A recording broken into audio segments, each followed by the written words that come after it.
aren't here today. You may have noticed they are in Mississippi. I know they had church with the Fulton congregation this morning, which is nice, and tonight he's going to perform a wedding, so that's good news. Weddings are always very exciting.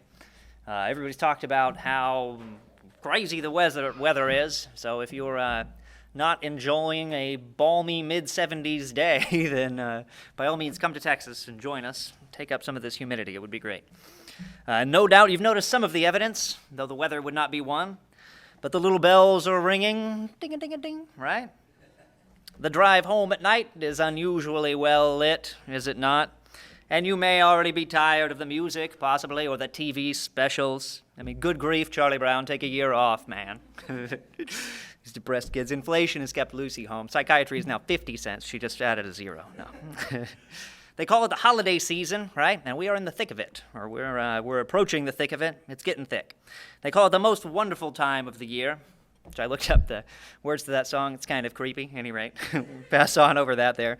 But what's so great about it? You know, I know that some people hate it outright. There's some lonely folks out there who are going to feel the loss as, you know, togetherness and family time is emphasized. That's sad. That's always sad. I'm sure it can be a burden. Anybody that has to host a large group, you know, that's work. You get the whole family there, and you got to feed them and clothe them and do their dishes, and they're under your feet, dirtying up your floor. That's work for somebody if you're going to do all that, right? Maybe you dislike your family, and you regret even having to be around them at all, right? They say you can choose your friends. They say that. But that's a different problem altogether, isn't it? But really, what's so great about it? What do people actually like about this time of year?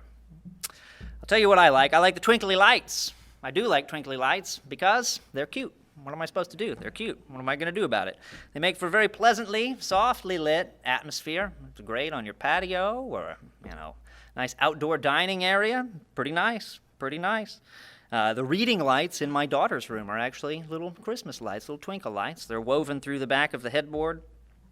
Melody and I, our anniversary is January 11th, coming up on 14 years. Way to go, wife. Love you still. More than ever. But we had the benefit, I guess, of, you know, being right after that time. We bought a whole ton of those lights to decorate for our wedding, and we still have a whole bunch of them because they were on sale with a capital S come January 11th. You know, right afterwards, like $1 a box. It was great. I like them. They're beautiful. We still have them. They're still around. Maybe some other parents who have tried to raise their children in the Church of God have encountered this. You know, you can tell a child whatever you want about the traditions of men and where things come from, but you will be hard-pressed to turn them against Christmas lights. That is a difficult thing to do, because obviously they're gorgeous, right? Here, I'm gonna read a couple of scriptures here to back this up. I'm gonna read Ecclesiastes 11 and verse 9. Let's go to Ecclesiastes. Ecclesiastes chapter 11, verse 9. Rejoice, O young man, in your youth, and let your heart cheer you in the days of your youth, and walk in the ways of your heart and in the sight of your eyes. But know thou that for all these things God will bring you into judgment. So you're going to learn what's right over time, right? This scripture goes nicely with another one that I'm going to get there left, but you're not going to stop someone, you know, growing up and from making their own decisions and doing as they see fit as soon as they're able to, right? And how are you going to convince them that something that is beautiful is evil? You know, it's a difficult thing here. That's more of a mature consideration. With that, I'd like to read Isaiah 11 as well, in verse 2.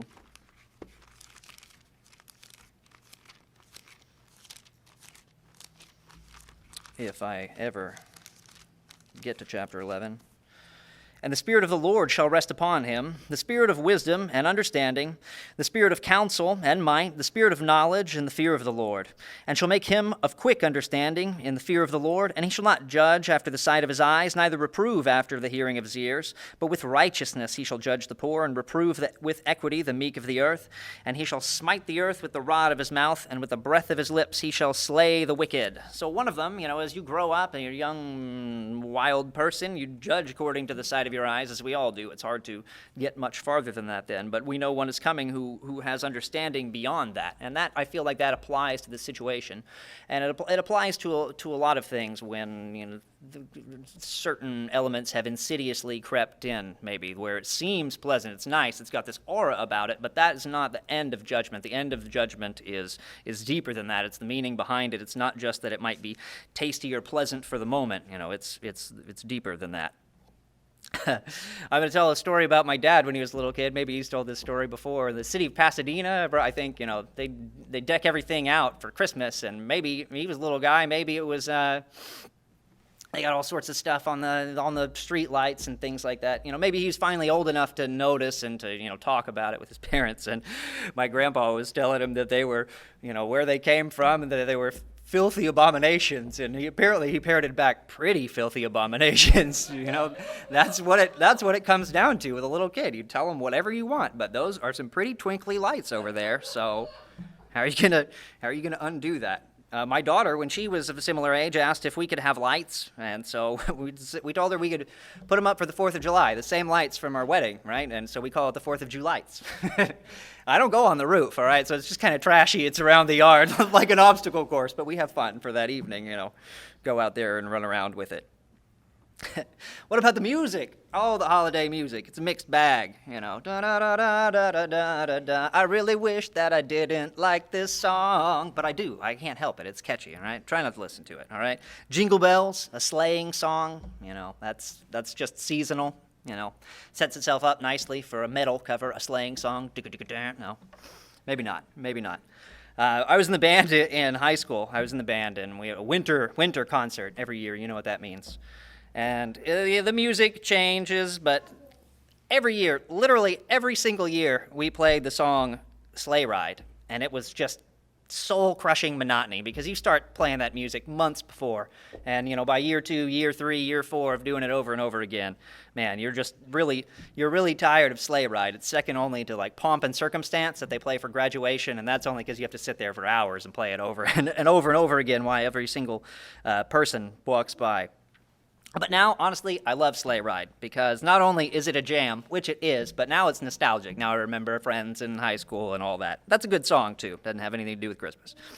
It's a jam, bonus points for nostalgia for me. I know that my grandfather would often, he brought up a number of times the song Silent Night, right, which is a Christmas song. Guilty by association, I guess, because if you read it, if you listen to it, it's a song about the birth of Christ. It's simple, it's sweet, it's quite lovely, catchy tune.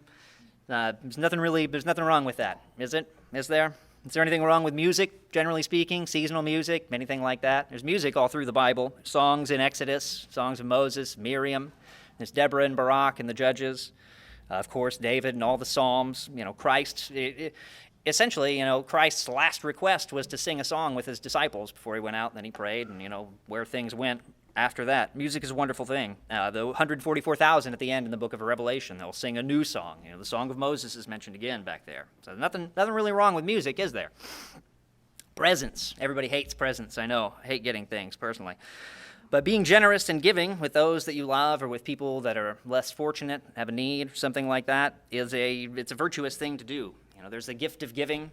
You can make a child's face light up with a cheap plastic trinket, and they sell them all over the place for far more than they're worth. You could do the same thing with an interesting seed pod or an interesting rock. You have all these things, but just that givingness, the sharing, and there's wonderful sentiments in there and times to enjoy with one another. And the reward, it has nothing to do with the item that you're giving. It's just the joy that goes along with it, with sharing, with being part of that with someone else.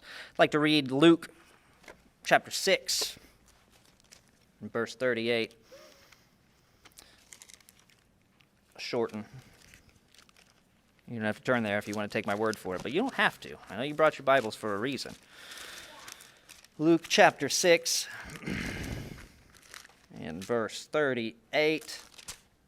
Give, and it shall be given unto you, good measure, pressed down and shaken together, and running over, men shall give into your bosom. With the same measure that you mete, withal it shall be measured to you again. Generous giving people, that saturates their environment, it comes back around. It's mutually beneficial, giving. What are you going to say against giving or helping? It's hard. Last one I'm going to do here is family time. Time to be off work, to just relax, to enjoy one another's company. It's a wonderful thing. A warm house in a cold winter. You'll have to go somewhere other than Texas. That you don't need that now. You don't need a fire at this moment, but they're nice when the time comes. You get your family all around, you're hanging out, telling stories, doing stuff like that, playing board games or cards or something. That's good times. That's family time. Those are some of the best moments in life. The time is special. It gives me the warm fuzzies just thinking about it, because I remember it from my own life. You play hide and seek with your cousins until your grandma says, "Stop, it's time to eat pie." It's good days. It's good days. And now, you grow up and you get to do that with your own children, your own parents get to enjoy those things. These are the wonderful times. And for a lot, this is what they're associated with. But these times are special and they are wonderful. Family time is a great thing. We were at Mr. Gooch's funeral a little over a week ago. And it was a military funeral out at the graveside. The salute, guns, 21-gun salute and all that. He was a veteran from the Korean War.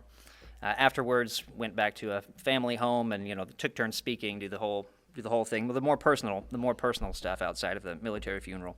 One of his grandsons talked about these moments. He brought it up. Credit where credit is due, because it struck me at the time. I thought it was pretty profound for a young person that a lot of what's special are nothing extravagant, no like big trip necessarily or something out of the ordinary, but just those moments that you spend with your loved ones that you remember after they're gone. In quiet times, I can remember, a lot of things that are dear to me that, they weren't anything special, like getting to run errands with my grandfather, and, he had a car phone, and that was pretty freaking cool in the 90s, let me tell you. That was some modern stuff. I remember being out with him, just getting to go around and do things, and that's neat, that's special. That's nothing out of the ordinary, but that family time that you get, and when you're not stuck in your daily grind, that's where those special moments come from that'll last with you all your life. Just being together, getting to share with your children, with your grandchildren. How many admonitions are there in the Bible to teach and train your children to, remember to tell these things to the next generation? Well, when do you get that done? These extra times are really when the family gets that done, especially the other generations, grandparents and things like that. All those things are great things. They are really great. They are. It's hard. What are you going to say against them? And none of them have anything to do with Christmas per se. It's by association that these things are all wrapped up together. Is there something wrong with itty-bitty light bulbs? Thou shalt not have bulbs of less than 40 watts. That's not, it's not in there. It's not in there at all. There's nothing wrong with little lights so much, festive lighting. Mr. Mitchell this year at the feast, I think it was on the first day, on his first day sermon, he pulled out this really interesting historical stuff about the feast in Jerusalem like a long time ago in history, and it was like they would build this tower, and on the top of the tower was a giant fire, and so it would light up the sky around the city for miles around, which is awesome. So that's some festive lighting, right? One year on our way home from the feast, Melody and I were coming back. We must have driven straight through from Panama City, because it was quite late as we came through Longview. If you know about this area, there's a lot of oil over there, Longview, Kilgore, and all that. So they'll sometimes just flare the natural gas off of an oil well, and when they do, there could be a column of flame, 50, 60 feet high, and it's on the top of a pole. It's way up in the air to begin with. And we drove into that light at night, and you could see it from way far away, and we thought, what in the world is going on? And you drive and you think, well, there's a fire or there's something. There is a fire. It's safe, it's up there, and you drive by, we could see it from the highway. It was one of the most amazing things. When Mr. Mitchell talked about that, that's what it made me think of, is, this giant light, radiating miles around the city. That's some festive lighting, little twinkle dinkles, they don't have much on that. Music, I probably should have left out. Who knows? There's a lot of music that's specifically about trees and Santa and stuff like that. It's hard to redeem it, even though a lot of the tunes are catchy. But generally, there's not anything wrong with seasonal music. You can't take pot shots at seasonal music, even if you don't like it. Giving gifts, short of bribing someone for perverting judgment, it's a pretty nice thing to do, isn't it? To give or to receive, either way. Family time, obviously, one of the most precious things in life. So you're going to convince people that those things are bad? You're going to somehow convince them that that is evil. It's not going to work, guys. It's not true. It's just like I'm not going to convince my daughter that the lights aren't pretty. The lights are pretty. You got eyes in your head to see. Lights are beautiful right there. And I feel like this is what the church is up against when we try to talk about the truth about Christmas. If you say you don't celebrate Christmas, something against Christmas, it's like you hate mom and apple pie and everything that goes along with it. That's not really the case, but for the average person, it is the case. It's all sort of wrapped in there together with the warm fuzzies. And how do you separate the two? It's nearly impossible to disassociate the tree or the other traditions from the more virtuous elements that have been adopted for obvious reasons of their own, right? That are their own reward. And I'm willing to bet that in your time talking to people that you've had some of the same conversations that I've had. The truth about Christmas is generally pretty well known these days. I feel like that's a large success of the church to a large extent in times past, on the radio all over the country. It's not a secret that, where Christmas comes from anymore. You talk to most people, they know. They already know about that. And that's why I'm not belaboring any of that stuff today, though I do want to talk about Christmas and that in a general sense. Because it's everywhere. You can look it up on your own and you'll see, more than I could ever tell you in the time that I have up here, certainly. The truth is well known about that. It's well documented. And yet people always say, that's not why I do it, right? Have you heard that one? Have you heard that's not why I do it? Because people know, but they still do it. That's not why they do it. So they set up an idol in their homes, and they dedicate it to Jesus for some other season's reason. And that is just that's a bridge. That's a really far bridge for me, because I don't really get that. And so I would appeal to anybody out there who's sincere, about their beliefs and things like that, to just not do that. Don't do that. Don't put that on top of it, because that is a problem. I'm going to read a scripture in Jeremiah from chapter 10, because it's too easy. It's just too easy to read this one now. Here we go. So Jeremiah chapter 10, starting in verse 1. Thus hear ye the word which the Lord speaks unto you, O house of Israel. Thus says the Lord, learn not the way of the heathen, and be not dismayed at the signs of heaven, for the heathen are dismayed at them. For the customs of the people are vain, they're useless. For one cuts a tree out of the forest, the work of the hands of the workmen with the axe. They deck it with silver and gold, they fasten it with nails and with hammers, that it move not. They are upright as a palm tree, but speak not. They must needs be born, because they cannot go. Be not afraid of them, for they cannot do evil, neither also is it in them to do good. They're nothing. It's just a dead object. This be not afraid of them, for they cannot do evil. Why would you be afraid of an idol? We just sent off our magazine to the to the printer, and there was we took it out. We took it out because the picture was too scary. All right, it was a depiction of Moloch. It was interesting. There were things that I didn't know about it. It has a bull's head, has hands up, which corroborates like when the ark was taken and the statue fell over and broke apart. Whatever. It was interesting. But it was scary. And you can imagine, it was an evil, nasty-looking thing, right, with a furnace underneath it. It was horrible. You can imagine you walking upon it and, here's what this society does. They're going to have some wild thing around this statue with fire and burn some babies. That's scary. That's scary. You let that get into your head, and then you start worrying about, that thing and weird stuff. You're spooking yourself out. Don't be afraid of it. It's nothing. It's a dead object, so you just have to take a deep breath, push that aside, keep going. I'd like to jump down to verse 10 in Jeremiah 10. Jeremiah 10, verse 10. But the Lord is the true God. He is the living God and an everlasting King. At his wrath the earth shall tremble, and the nations shall not be able to abide his indignation.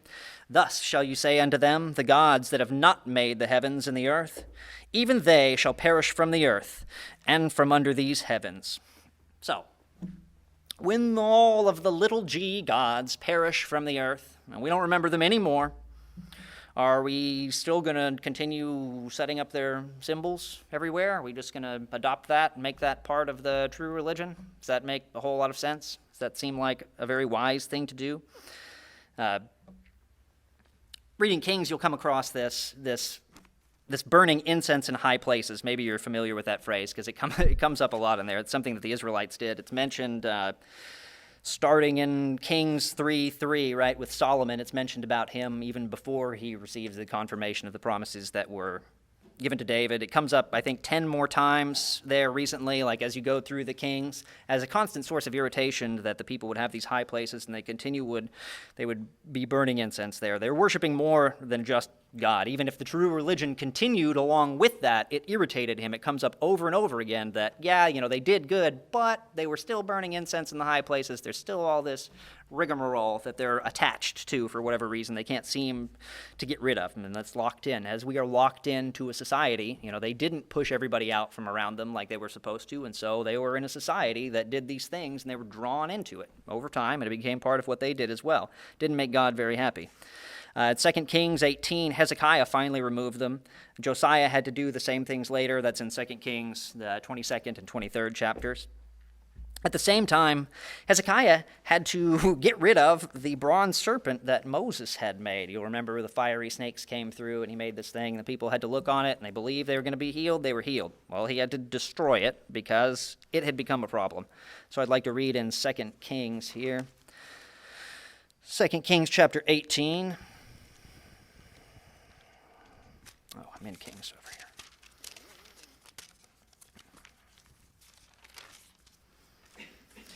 2 Kings chapter 18, starting in verse 2. And we're talking about Hezekiah. 25 years old was he when he began to reign, and he reigned 29 years in Jerusalem. His mother's name also was Abi, the daughter of Zechariah. And he did that which was right in the sight of the Lord, according to all that his father David did. He removed the high places and broke the images and cut down the groves and broke in pieces the brazen serpent that Moses had made. For unto those days the children of Israel did burn incense to it, and he called it Neshatan. They had a name for this serpent. They were using it as if it were an idol. Verse 5, he trusted in the Lord God of Israel, so that after him was none like him among all the kings of Judah, nor any that were before him. For he clave to the Lord and departed not from following him, but kept his commandments, which the Lord commanded Moses. Always it's a return. Like it's a return. I told you what to do already. Like go back and do it right this time. And even something that was ordained by God in the first place, this serpent had become a snare to them, because instead of worshiping God or remembering the miracle that happened when those people were healed, no, they're burning incense, they give the snake a name, and now it's some weird thing. Now it's a problem. It's similar to what happened with Gideon, if you remember that story. I'll read the end of it in Judges 8. Judges 8. Oops, went too far. Sometimes I flip for something and I don't look at where I am, and so I just keep flipping. I go way past it for no reason. Just pay attention, Michael. Here we go. Judges 8, starting in verse 22. Judges 8, verse 22.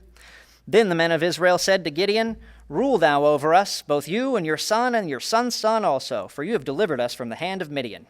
And Gideon said unto them, I will not rule over you, neither shall my son rule over you. The Lord shall rule over you, which is very wise at this point in time. They're getting ready to the point where they're going to demand a king. They're going to get what they got coming to them. But Gideon knew better. He knew better than that anyway. Verse 24, And Gideon said unto them, I would desire a request of you, that you would give me every man the earrings of his prey. For they had golden earrings because they were Ishmaelites. They had just conquered the Midianites here, and so they had a lot of spoil and so on. And they answered, verse 25, We will willingly give them. And they did spread a garment, and did cast therein every man the earrings of his prey. And the weight of the golden earrings that he requested was 1,700 shekels of gold, beside ornaments, and collars, and purple raiment that was on the kings of Midian, and besides the chains that were about the camels' necks.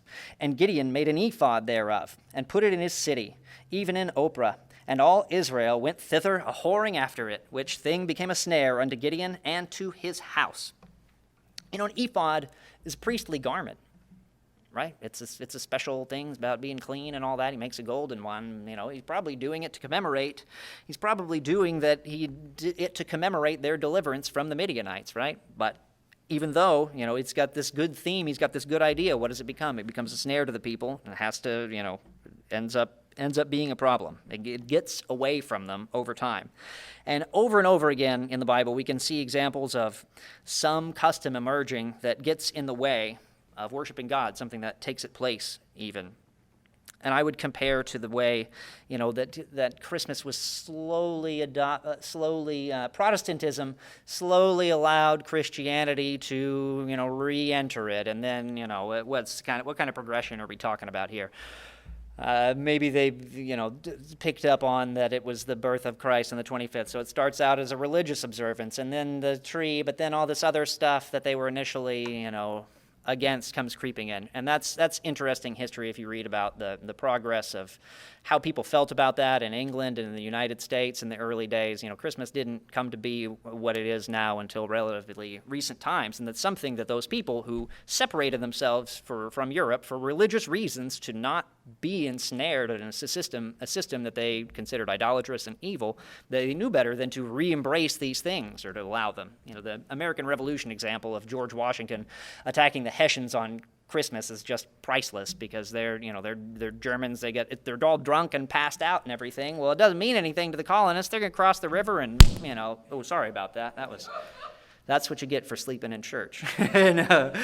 Sorry, it was an accident. Man, I popped the thing on, though.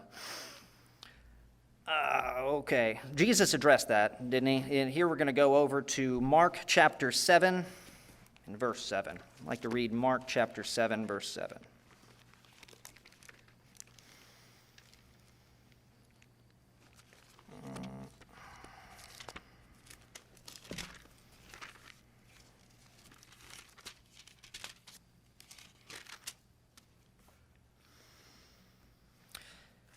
Mark chapter 7, verse 7, Jesus is talking. He says, "Howbeit in vain they do worship me, teaching for doctrines the commandments of men. For laying aside the commandment of God, ye hold the tradition of men, as the washing of pots and cups, and many other such like things you do. And he said unto them, Full well ye reject the commandment of God, that you may keep your own tradition." Pretty profound, right? If we took a survey today and asked people to list Christian holidays, what would they say? Christmas, Easter, be the top two. Maybe get a Lent in there or some other weirdness. Who knows? But it would be Christmas and Easter, right? The churches would back them up. These are their doctrines. We could take Catholic doctrine and we could print it on paper and stack it right here, and it would be out the roof. It's so elaborate and long, because they got to be right about everything. They've got to have the final word. That's crazy, and that's what gets taught instead of the commandments of God, is it not? You're going to hear a lot more about doctrine than you are about the commandments of God if you go and listen to a Christmas sermon or an Easter sermon or anything like that, where it's just based on justifying a viewpoint.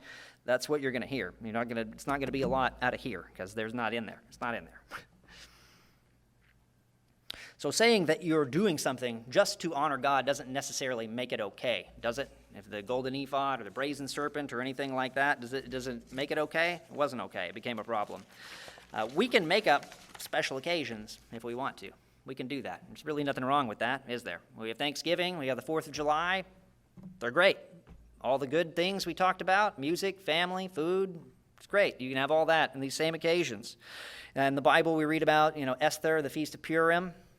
It's in the Bible, but men came up with it. God didn't say, keep this day. Men said, we want to commemorate this occasion. We're going to remember this day. There's nothing wrong with that. It's perfectly okay. Hanukkah, there's the scripture, Christ is on the porch of the temple during the Feast of Dedication. It's in the book of John, I believe. That's a commemoration of the cleansing of the temple after what Antiochus Epiphanes did. He desecrated it, set up an altar to Zeus and all this horrendous stuff, sacrificed a swine. They want to remember cleansing the temple. That was, there's nothing wrong with remembering. Yeah, we got that. We put it back right again, at least for a little while. It didn't last long, but for a little while. These are all celebrations that men instituted, and yet, there's nothing wrong with them, is there? It's not that like we can't do that or we can't have special occasions. And on the other side of that, we have the holy days, right, which are sadly, virtually unknown in the Christian world. So what? Instead of the commandments of God, which they are commanded assemblies, they spend more time teaching the doctrines of men, right? Whereas you start talking about tabernacles and trumpets and things like that, and you're going to get some blank stares out and about.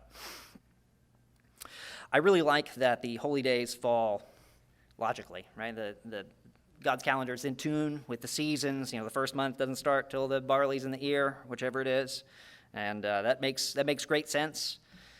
because, you don't tithe before you get paid, do you? This is an agrarian society. You're not going to, have a feast. You're not going to have anything to celebrate with until it's harvest time. And so they line up with that. It's great. There's the solstice in the winter. And I admit to being excited when the days start getting longer again. I am tired of it being dark at 5:30. When you wake up in the dark and then you drive home from work in the dark, it's like, man, it's ready for winter to be over. I don't need to have a pagan celebration about it or anything like that, but it is, I can see why maybe the middle, the days are going to get longer. You realize you still have all this stuff stored up. Maybe there's some natural holiday in there. I don't know. You can eat more than... You didn't need to be as careful with it as you thought you did because it's going to last. You're halfway through, right? Solar calendar is a little more rigid than God's calendar, is it not? We got the leap year. It's supposed to keep things in time. It's not going to be enough eventually. The Julian calendar was a solar calendar. It was in existence before this one that's used today. The one that's used today is called the Gregorian calendar. Maybe you know that. It was established in the 1580s. They jumped ahead 10 days to get back in tune with the season because their solar calendar was off. It's not God's calendar, so they're getting away from the equinoxes and the solstices. They had to put it back right. They had to jump ahead 10 days. Now, did that affect the Sabbath or anything? No, because it went from Thursday, the whatever, to Friday, the whatever date, 10 days later. You don't change the day of the week. Nobody changed the day of the week. Day of the week is intact. Don't worry about that. They did jump 10 days forward, though. Pope Gregory did it. That's why it's the Gregorian calendar. And it didn't mean squat most places in the world. Only Catholic countries changed. Spain, France, whatever. Their possessions overseas at that point in time, obviously, and a lot of colonies and stuff like that going on. Protestant countries did not follow. It took hundreds of years. It was over 200 years later before Britain switched, and I think that was mainly to stop things from being so confusing. I mentioned the English Revolution, I think, already. What was being fought for there was a lot of religious liberty type stuff, and there was a lot of strong emotion against Catholicism at that point in time and in that society. They did not go along with that. The British year began in the spring up until then. It began March 25th or something like that. They had a date set for it.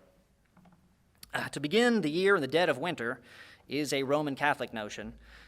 To justify traditions, that they had already adopted, things that they were already doing. The solstice, what was common in that society, what they were trying to make it easier to recruit people and bring them in. It's all tampered around that. They selected early on. I think it was one of the last councils of Nicaea. We're going to say Christ was born on December 25th. So you start the new year. 8 days later, it was celebrated as, the day of his bar mitzvah or whatever. The circumcision's on the 8th day. And they made a big deal out of that. That's what they celebrate there. That's why it would be highly symbolic, if it had any attachment to reality. If he were born on December 25th and he had been circumcised 8 days later and you're going to call that day one, no, it's not God's calendar, but you can see how they would feel like, that's a sweet way to do it. Except it doesn't have anything to do with anything. That's the only justification for starting the year in the middle of the winter. What Catholicism really wanted to do was to break the link with Judaism and the Jewish people. Never mind these movable holy days. They're not going to be looking to priests into Jerusalem to be telling the Pope, when to jump and how high and all that. That's just not going to happen. So this break between the systems needed to happen. I think my final appeal here would be to put God first, to consider him first. Because we can have all the good things in life that he has created for us to enjoy, things that are the evidence of his providence, good times, celebrations, time with your family, time to, share stories, pass them down generation after generation, time to talk about God. Yeah, it would be great if there were a national time to, discuss Jesus and his birth and talk about those things. But that's not really what the holiday is mostly about, is it? It's really not that.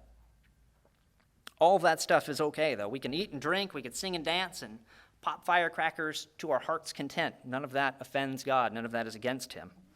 And I don't take issue with any of the good or the virtuous things that have come to be associated with this season. But I do object to the abandonment of God's system.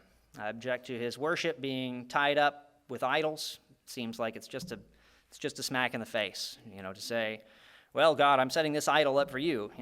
Says he didn't ask you to do that. He doesn't want you doing a bunch of stuff for him that he didn't ask you to do. Like the Pharisees, back off, guys. That's not, you're messing it up. You're messing up a good thing. And so if you believe that this book matters, then, if there's somebody that's sincere Christian Christmas keeper out there, look it up. Look it up on your own. Come to your own decision. We're all going to have to answer to the same God in the end. We're all, we all come before Jesus Christ in the end and have to justify whatever it is that we've done. But consider that. Consider in this book how he feels about idols and idolatry and those sorts of things, and see if you really want to put that on top of him. Doesn't seem like a good idea. I'd like to close with Deuteronomy.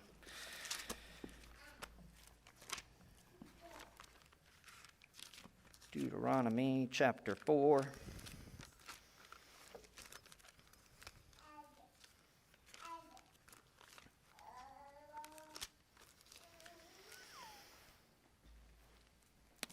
Deuteronomy chapter 4, starting in verse 1. Now therefore hearken, O Israel, unto the statutes and unto the judgments which I teach you for to do them, that you may live and go in and possess the land which the Lord God of your fathers give you.